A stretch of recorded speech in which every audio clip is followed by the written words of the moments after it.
सुनकर देखो, सुनकर देखो, सुनकर देखो जी। ममता राहुल मोदी बोले, लिखे जितेंद्र जी।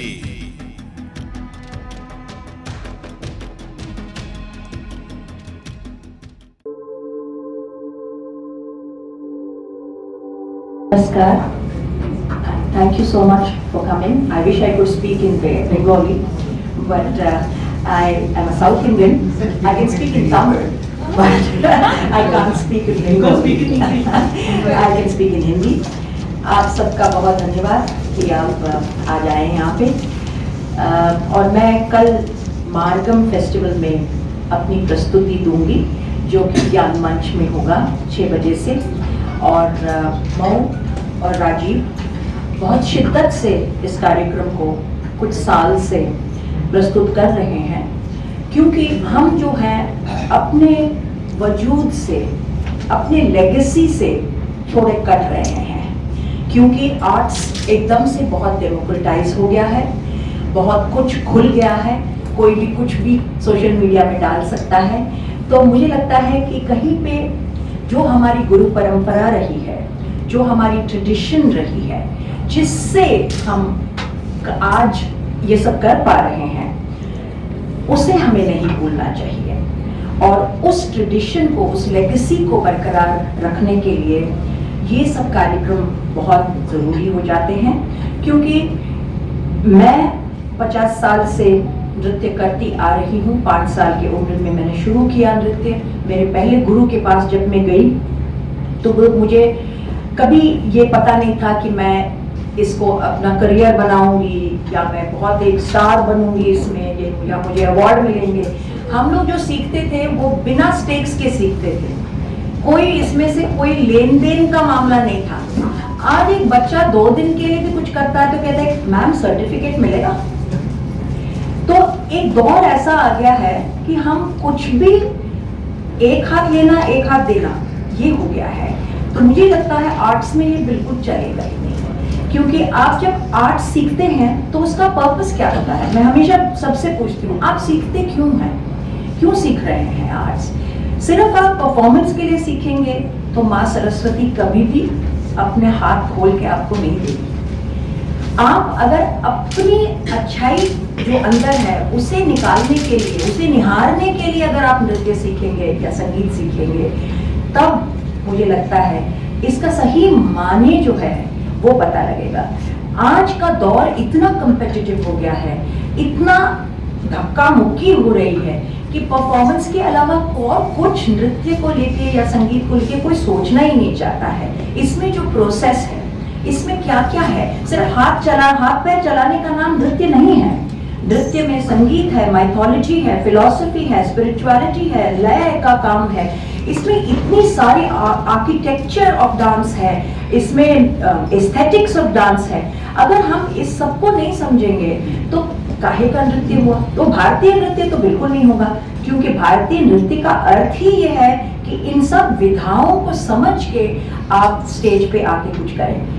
So I just feel that the learning and teaching of dance has become extremely myopic. It's become very small. So we need to kind of see it as a part of a whole.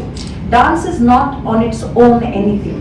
It is a part of a whole range, ecosystem of the arts in which dance really flourishes. And why we learn dance? It has to really nurture our soul. It has to make us better people. Just as Rukmini Devi Arundel and Rabindranath Tagore, why did they even indulge in the arts? Because they wanted the society to be a better place. They wanted people to be better, to be made better by the arts. So we've disconnected from that, hence the troubled times that we are in. Road rage. Go on the road, there's somebody yelling at somebody. You go into the classroom, 2 boys are fighting, 2 girls are fighting. Why there's so much of stress? Because we're not empowering our little children to de-stress themselves through the arts. We have such beautiful arts with us, and the children can so easily de-stress. Why does a 6-year-old come and say, I am depressed? It's a serious issue. Mental problems are only going to be on the rise if we don't really go back to our old systems where we had nothing time, where we had the child just sitting and looking out of the window and just thinking about the arts, becoming a poet, writing lines. I think these are so important. I've just forgotten, if the child sits for 2 minutes, then the parents will ask, why are you sitting there? Go and do your homework. Go to that class, go to this class. So I think the children are extremely stressed because we are not giving them enough windows to de-stress. And I have been very passionate about arts education. We complain a lot about not having audiences in the auditorium. Why do we don't have audiences? We've missed the bus. We've not really educated or made the children proud of the arts because we've not taught the arts in the right way. Just doing Saregama in class is not arts education. You have to link music, dance, theatre, film, everything. All these things are interdisciplinary in nature, and we need to make the child realize this interdisciplinarity of the arts and make them proud of our lineage, of our legacy. But that's not happening through the arts education. So I seriously feel that if we really need to take the arts forward and make it economically viable, we need to create a very, very conducive environment. The Rasikas are discerning and they are also proud of the fact they're coming to watch a tradition which has stayed its course and which is flourishing for the last 3,000 years. Ma'am इसमें कितनी मुद्राएं होती हैं? Technicality पे मैं आज नहीं जा रही हूँ क्योंकि वो अपना आप वर्कशॉप पे आइए कल परसों उसमें वो सब बातचीत होगी. आज उसके बारे में टेक्निक के बारे में बातचीत नहीं करेंगे, हम बाकी चीज़ों के बारे में बात करेंगे. अच्छा मैडम, आपकी पार्वती देवी उन्होंने बीना भी बजाते थे. हाँ जी. और आपको म्यूजिक में जो इच्छा इसको हेल्प मिला है, पिताजी को मिला, माँ जी को मिला है. हाँ जी. तो आप मास कम्युनिकेशन जर्नलिज्म भी किए हैं. हाँ जी. तो आप सिंगर भी गाते हैं आप. हाँ जी. तो इसके बाद आप सिंगर एज ए सिंगर हो सकते थे, एज ए जर्नलिस्ट हो सकते थे, व्हाई एज ए डांसर? कुछ विधाता का भी हाथ होता है ना, कोई डेस्टिनी नाम की भी जो चीज़ होती है, क्योंकि सब विधाएं की, लेकिन हमारे जो गुरु जो थे, डांस के जो गुरु थे, नृत्य के जो गुरु थे, वो मेरे ख्याल से बहुत ही दिल खोल के उन्होंने सिखाया. ये नहीं कि म्यूजिक के टीचर्स ने नहीं सिखाया, लेकिन नृत्य के गुरु बहुत मेरे लिए रोल मॉडल्स बन गए थे. और मेरी पहली गुरु जो थी वो गा भी सकती थी, वो वीणा भी बजा सकती थी, और वो कंपोजर भी थी, और वो एक फैंटास्टिक डांसर भी थी. तो हमारे मन में ये द्वंद्व ही नहीं था कि ये सब अलग अलग विधाएं हैं, क्योंकि उनमें हमने ये सारी विधाएं देखी थी. तो हमारे लिए तो बार कभी रेज हो चुका था कि अगर आप डांस ही नहीं कर सकते, अगर ये सब नहीं कर सकते, तो आज हो गया है ना, आप सिर्फ हाथ पैर चला लें तो आप डांसर बन जाएंगे. आपको नृत्य संगीत की शिक्षा नहीं है तो बहुत ही अच्छी बात है. आपको शिल्प शास्त्र की शिक्षा नहीं है तो और भी अच्छा है. नाट्य शास्त्र की शिक्षा तो बिल्कुल ही नहीं चाहिए. तो ये हो गया है कि जितना आप छोटा छोटा बनाते जाएंगे साइलोस में चीज़ों को, उतनी आपकी स्पेशलिटी हो जाएगी. लेकिन ये नहीं समझ रहे हैं कि कुछ टाइम के बाद आप जो है सूख जाएंगे, क्योंकि आपकी जो एक सृजनात्मक जो एक प्रक्रिया है वो इन सबसे ही आती है. आप सृजनात्मक कैसे रहेंगे? How will you remain creative if you don't get your creative sources from all these elements? तो ये सब कुछ करना मेरे ख्याल से बहुत ज़रूरी है. नृत्य ये हो गया कि मैं जल्दी नोटिस लोगों ने किया मुझे, और मैं जब कॉलेज में थी तभी स्टार बन गई थी. बहुत लोगों ने कहा अच्छा कर रही हो, तो मैं उसको आगे लेती गई. तो मुझे लग रहा है कि विधाता, डेस्टिनी. मैम आपको पद्मश्री जो मिला वो कौन से ईयर में मिला, और कौन से डांस के मतलब परफॉर्मेंस के हिसाब? वो एक परफॉर्मेंस के लिए नहीं होता है, टोटल कंट्रीब्यूशन के लिए होता है. और अवार्ड्स की बात नहीं करें तो अच्छा है, अवार्ड मिलना ये सब नहीं, लेकिन दर्शकों को आपके लिए चाहिए. हाँ, हमें 205 में मिला, 2006 में मिला. और मुझे लगता है कि ये एक बहुत दायित्व बन जाता है. जितने अवार्ड आते हैं उतना ही दायित्व बढ़ता है, और हर टाइम स्टेज में जाते हैं तो एक रिस्पॉन्सिबिलिटी के साथ जाते हैं कि हमें अब लोग एक रोल मॉडल की तरह देखते हैं, तो हमें खरा उतरना चाहिए उसमें. तो ये तो एक डांस में क्या होता है, एक उम्र के बाद बोलते नहीं आप तुम्हारा और पढ़ा लिखा करो, डांस करने का दरकार नहीं है। तो ये एक नेगेटिव चीज है। तो इसमें आप पहले माँ बाप का जितना सहयोग मिला, उसके बाद आपने ही बताए कि आपका हस्बैंड का भी बहुत सहयोग मिला। तो दोनों में आपको जो हेल्प मिला, इसीलिए आप इस लाइन में इतना तक आ सके। बिल्कुल। तो इसी बारे में आज का जो सिचुएशन है, डांस के बारे में जो नेगेटिव जो जगह है, इसके बारे में क्या बताइए? नहीं, नेगेटिव की बात नहीं है। आज मेरे ख्याल से अपॉर्चुनिटीज बहुत बढ़ गई हैं पहले से। हमारे टाइम में हम तो विंग्स में ही खड़े रह गए, क्योंकि जो दिग्गज कलाकार थे वो ही करते थे, और सेकेंड लेवल ऑफ डांसर्स के बारे में कोई सोचा ही नहीं था कि after the we attend independence, इसको एक बहुत बड़ा धरोहर की तरह हम माने, और जो स्टार्स निकल के आए तब वो चलते गए और लगा कि उनके बाद कुछ होगा नहीं। किसी ने सोचा नहीं कि सेकेंड लेवल भी चाहिए, थर्ड लेवल भी चाहिए, हमको इसको आगे लेके जाना है। तो हम लोग की जो पीढ़ी थी वो आदी हो गई, वेट करके अपनी बारी के लिए वेट करने की आदी हो गई।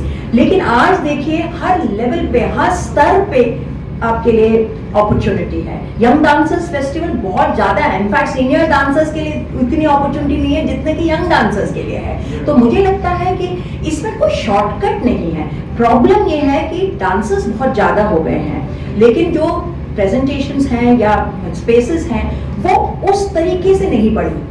तो इसलिए ये मिसमैच है कि अपॉर्चुनिटीज उतनी नहीं है लेकिन डांसर्स बहुत ज्यादा हैं। तो मुझे लगता है कि इसके लिए ये अच्छा भी है एक तरीके से, जब तक आप एक्सेल नहीं कर रहेंगे आपको अपॉर्चुनिटी मिलेगी नहीं। और इसको हमने ट्रिवियलाइज इसलिए भी किया है क्योंकि हमको लगता है कि जो आंटी बगल में रहती हैं वो डांस सिखा तो देंगी और हमें यामिनी कृष्णमूर्ति बन जाना है। गुरु का चयन करना, गुरु के पास जाना, अच्छे गुरु के पास जाना, जो बगल की आंटी हैं वो तो उतना ही कर पाएंगी ना। तो ये जैसे आप मेडिसिन के लिए हो, आप इंजीनियरिंग के लिए हो, तो आप तो टिम्बकटू भी चले जाओगे, आपकी पूरी लाइफ की सेविंग्स उसमें लगा लेंगे, यूएस भी जाना है पढ़ना है। लेकिन आर्ट्स को लेके वो शिद्दत नहीं है। वो एक जो होनी चाहिए कि आप गुरु का चयन करें, उनसे सीखें, बराबर सीखें और रहें वहां पे। आप ये नहीं है कि वर्कशॉप में आप 2 दिन कर लिए और आप बन गए महान, ये होगा नहीं। क्योंकि हमारी परंपरा जो है वो गुरु के सानिध्य में रह के सिर्फ आर्ट सीखना नहीं होता है, लाइफ को किस तरीके से आर्ट के साथ जोड़ते हैं वो सीखना होता है। And at what stage to understand one genre very well and stay in that genre for some time before you can experiment. Experimentation comes only when you have your roots firmly embedded in one form. What is happening today is you're half-baked in one form, you suddenly decide I'm going to change track, I'm going to do something else, then you say I'm going to bring that into this. It doesn't happen like that. Experimentation done properly at a particular stage in your life when you are very confident with one genre and it is like the, you know it like the back of your hand. Then if you experiment, I think there is merit to it. And the aesthetics of experimentation, at the end of the day, aesthetics governs everything. It has to be aesthetic, it has to be meaningful. It can't be mindless something because X is doing, I'm also doing, Y is doing, I'm doing. It has to come from your own process of organically, it has to come from you. Then experimentation has meaning. So it's not written in stone because we've had artists who, if you see them off stage, may not even look like dancers. But when they come on stage, they just transform. So, ये नहीं है कि आप सुंदर हैं तो आप बहुत अच्छा डांस कर लेंगी, ऐसी बात नहीं है। टैलेंट किसी में भी हो सकता है, कहीं पे भी हो सकता है। और मैं मानती हूँ कि गुरु के आंखों में वो टैलेंट दिख जाए और गुरु उसको तराशे तो कोई भी डांसर बन सकता है। वो स्टेइंग पावर होना चाहिए। ये नहीं कि थोड़े दिन कर लिए फिर छोड़ दिए फिर कहीं चले गए, फिर वो रहना, एक चीज में रहना, वो बड़ी क्वालिटी है। मैं वो उस क्वालिटी को बहुत मानती हूँ कि स्टेइंग पावर होना चाहिए। इसका जो ऊंच नीच होता है, ऊपर होता है, कभी नीचे होता है, नीचे होते ही आप कह रहे हैं कि मैं डांस नहीं करूंगी, मैं कुछ और करूंगी, ऐसे नहीं होता। हर प्रोफेशन में अप्स एंड डाउन्स तो होती हैं। तो इसमें गेस्टेशन पीरियड बहुत लंबा है क्योंकि आप ओवरनाइट डांस स्टार नहीं बन सकते। आपको इसमें रहना पड़ेगा. You have to stay in it for a long time. It's not like the other professions which instant gratification. This takes a very long time before you are noticed and you are given opportunity. वो staying power बहुत जरूरी है. का जो academy है, इस academy जो student को नए नए आते हैं उसमें ये जो फेस का जो एक्सप्रेशन, ये आपको कैसा लग रहा है आपके स्टूडेंट का भीतर में? ज्यादा है ना ये थोड़ा देर में आते हैं? देर में तो आता है. हर स्टेज में अलग अलग प्रोसेस होता है. हमें through items we do the अभिनय का जो एक लेवल बाय लेवल हम उनको उठाते हैं, एकदम से नहीं उठाते हैं. पहले उनके एज के हिसाब से कुछ कुछ कॉन्सेप्ट सिखाते हैं. फिर जब बड़े हो जाते हैं तो श्रृंगार भाव में आते हैं, तो और बड़े होते हैं तो उसके लेयर्स सिखाते हैं उनको. तो ये विधिवत एक लेवल तो है. लेकिन मैं ये जरूर कहना चाहूंगी कि आज का बच्चा स्क्रीन से ज्यादा बात करता है और लोगों से कम बात करता है, जिसकी वजह से ऐसे है वो नॉर्मल जो एक्सप्रेशन होना चाहिए वो है ही नहीं. जैसे हम लोग जैसे हैं जो बोलते भी हैं तो आंख भी यूज होता है, हाथ भी यूज होता है. हमको ये है कि आपको कम्युनिकेट कैसे करें, हमारा ये रहता है. उनका ये रहता है आप कम्युनिकेट करते हैं तो ठीक है, नहीं करें तो और भी अच्छा है, क्योंकि वो रिएक्शन मिलता ही नहीं है ना इससे. ये तो वन ट्रैक है, वो जो बोलता है उसको आप ग्रहण करते जाते हैं. तो मुझे लगता है कि एक टीचर के लिए आज का बच्चा ज्यादा मटेरियल ज्यादा मुश्किल हो गया है सिखाना, क्योंकि वो जो एक इंस्टेंट क्वालिटी जो होती है, नेचुरल क्वालिटी है, उसको हम मार देते हैं. फिर बच्चा आता है तो फिर से उसको जीवित करना होता है. तो मुझे लगता है थोड़ा, लेकिन शब्दों का जाल बुनना कोई बच्चों से सीखे. एक्सप्रेशन, पहले का बच्चा मुंह नहीं खोलता था गुरु के आगे.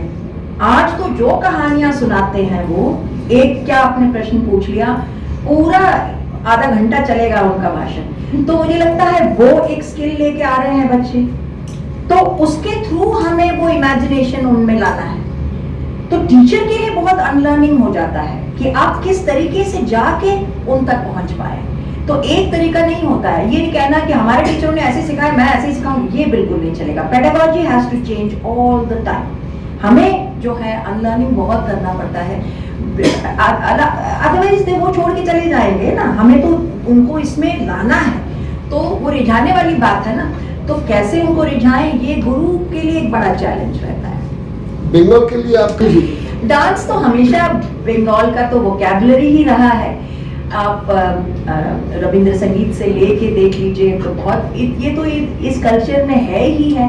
और लेकिन ये जरूर है कि मैं देख रही हूँ कि वेस्टर्न की तरफ तो रुझान ज्यादा हो ही रहा है, और ठेठ क्लासिकल देखने वाले लोग जो हैं उनको हमें बिल्ड करना है. ठेठ क्लासिकल, और वो जब ही हो सकता है जब डिसर्निंग ऑडियंस आप क्रिएट करें, और ऐसे परफॉर्मेंसेस जो ज्यादा हों जिसमें आप एंटरटेनमेंट डांस को नहीं देखते.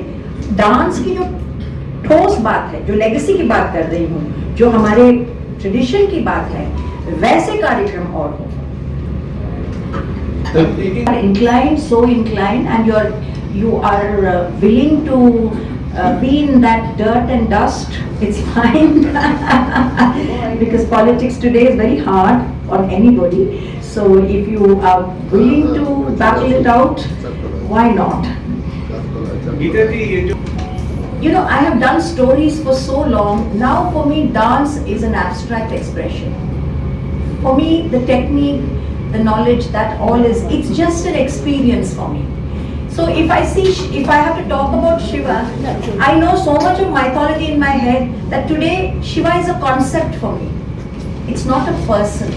So the whole concept of, you know, having him as Saguna, as Nirguna, all that melts away, and it is just one huge experience. Shiva is. So it becomes the process of growing in the dance, of becoming the dance, you know. It changes the way you look at the dance, the way you look at the process. Have you ever done Draupadi on stage? Yes, I have. And how did you love it? I did Draupadi with puppetry and dance. Okay. It was a special commissioned work on women and war. Okay. And we took Draupadi's latter part, where she sees the futility of war, and she says, War can't solve anything. I've lost everything because of the war. Though she is seen as the reason of the war.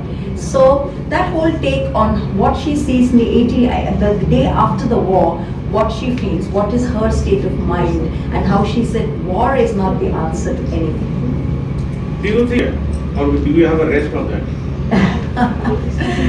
It's a question of interpretation and how you see Mahabharata. For some people it is only a text, for some people it is real.